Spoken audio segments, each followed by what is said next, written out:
200 साल पुरानी मस्जिद टूटी, सुप्रीम कोर्ट पहुंचा मौलाना गैंग, कोर्ट से मुस्लिम पक्ष को झटका। नमस्कार, आप देख रहे हैं कैपिटल टीवी की स्पेशल स्टोरी। मैं हूं परवीन शेख। महाकाल की नगरी उज्जैन की तकिया मस्जिद गिराए जाने का मामला सुप्रीम कोर्ट तक पहुंच गया है।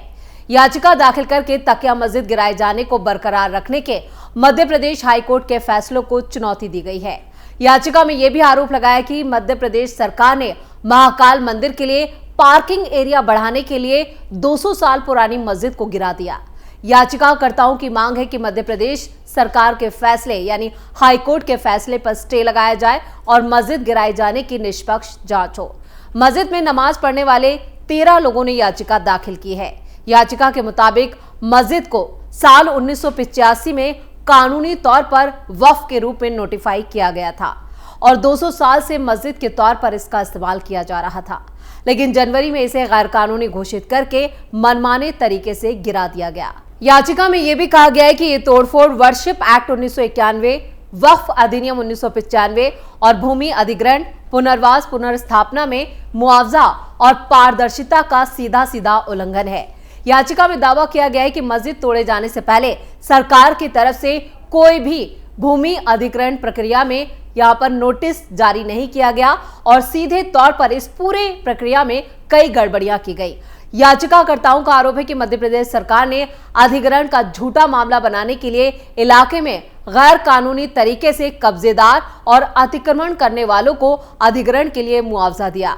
याचिकाकर्ता यहीं तक नहीं रुके। उन्होंने अपनी याचिका में कहा कि मस्जिद दोबारा बनवाने के लिए मध्य प्रदेश हाईकोर्ट का रुख किया था, लेकिन वहां याचिका खारिज कर दी गई, जिसके बाद उन्होंने अब सुप्रीम कोर्ट का रुख किया है।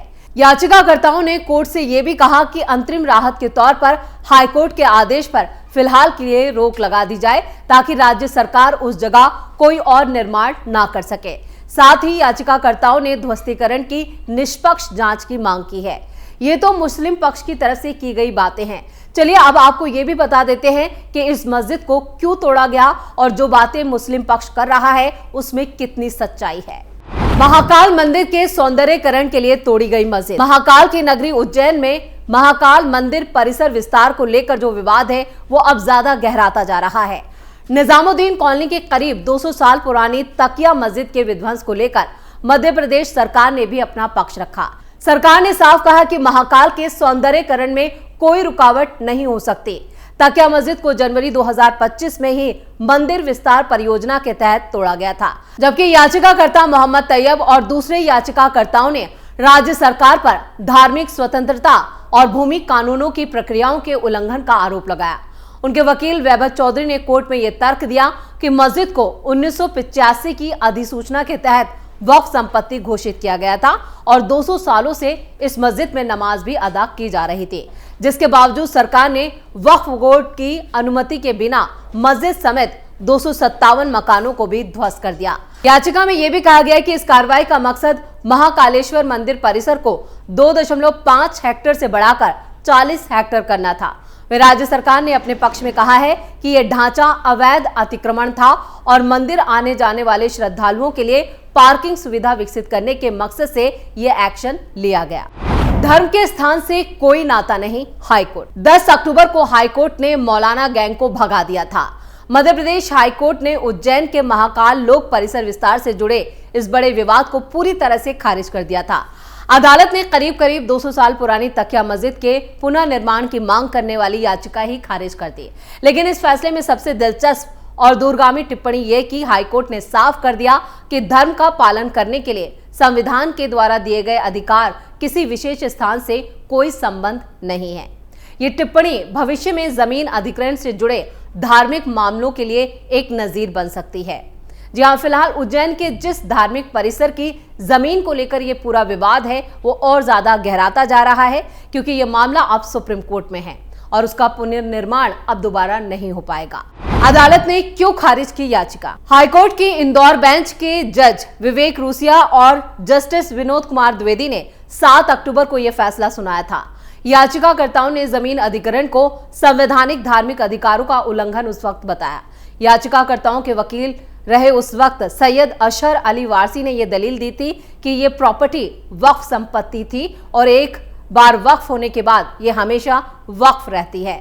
सुनवाई के दौरान राज्य सरकार की तरफ से भी अतिरिक्त महाधिवक्ता आनंद सोनी ने इलाहाबाद हाई कोर्ट के एक फैसले का हवाला दिया था।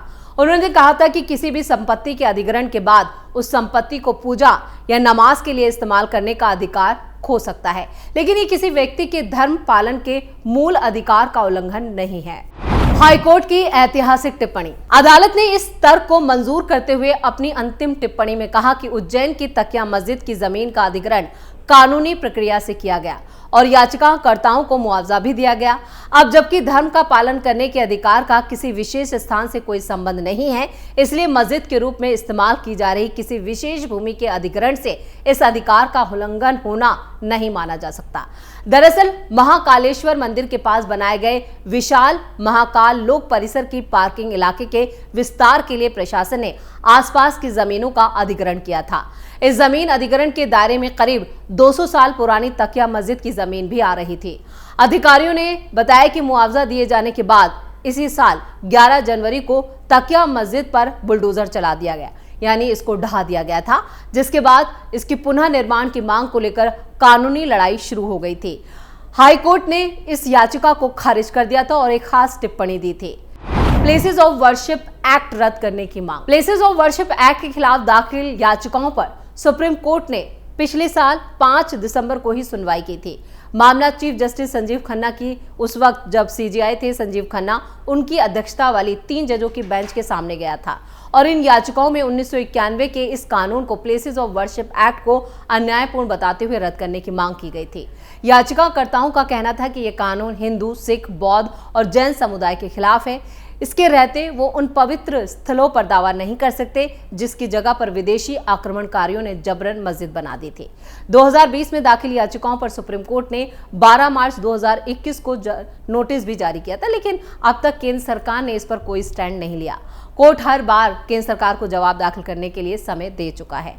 धार्मिक स्थलों के सर्वे पर सुप्रीम कोर्ट की रोक। पिछले साल जुलाई में हुई सुप्रीम कोर्ट में सुनवाई में जमीयत उलेमाए हिंद की तरफ से पेश वकील वृंदा ग्रोवर ने ही इन याचिकाओं का विरोध किया था।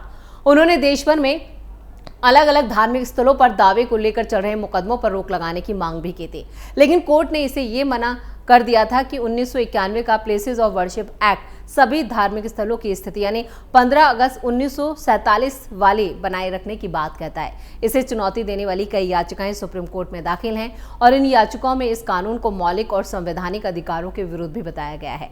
कहा गया है कि यह कानून हिंदू, जैन, सिख और बौद्ध समुदाय को अपना अधिकार मांगने से वंचित करता है। सुप्रीम कोर्ट में वकील अश्विनी उपाध्याय के अलावा बीजेपी नेता सुब्रमण्यम स्वामी, विश्वभद्र पुजारी, पुरोहित महासंघ जैसे कई याचिकाकर्ताओं ने कानून को चुनौती दी। उन्होंने कहा कि किसी भी मसले को कोर्ट तक लेकर आना हर नागरिक का संवैधानिक अधिकार है, लेकिन प्लेसेस ऑफ वर्शिप एक्ट नागरिकों को इस अधिकार से वंचित करता है। यह न सिर्फ न्याय पाने के लिए मौलिक अधिकार का हनन है, बल्कि धार्मिक आधार पर भी भेदभाव है। जमीयत भी पहुंचा कोर्ट। सुन्नी मुस्लिम उलेमाओं का संगठन जमीयत उलेमाए हिंद भी इस मामले में सुप्रीम कोर्ट पहुंचा। जमीयत ने साफ कहा कि अयोध्या विवाद के फैसले में सुप्रीम कोर्ट यह कह चुका है कि बाकी मामलों में प्लेसेस ऑफ वर्शिप एक्ट का पालन होगा, इसलिए अब इस कानून को चुनौती देने वाली याचिकाओं पर सुनवाई नहीं होनी चाहिए। इसी तरह सुनवाई से मुस्लिम समुदाय में डर और असुरक्षा का माहौल बनेगा।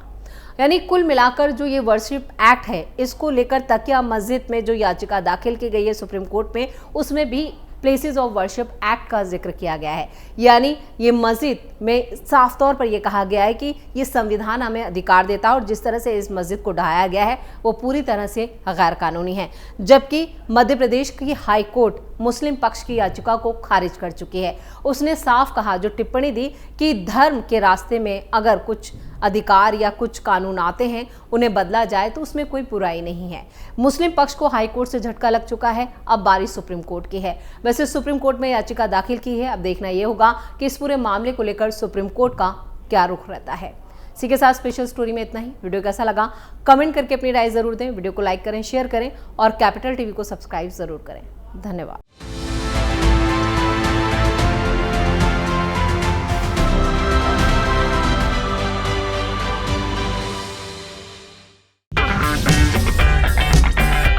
अगर आपको हमारा वीडियो पसंद आया हो तो इसे लाइक करें, हमारे चैनल को सब्सक्राइब करें और हाँ, बेल आइकन दबाना ना भूलें।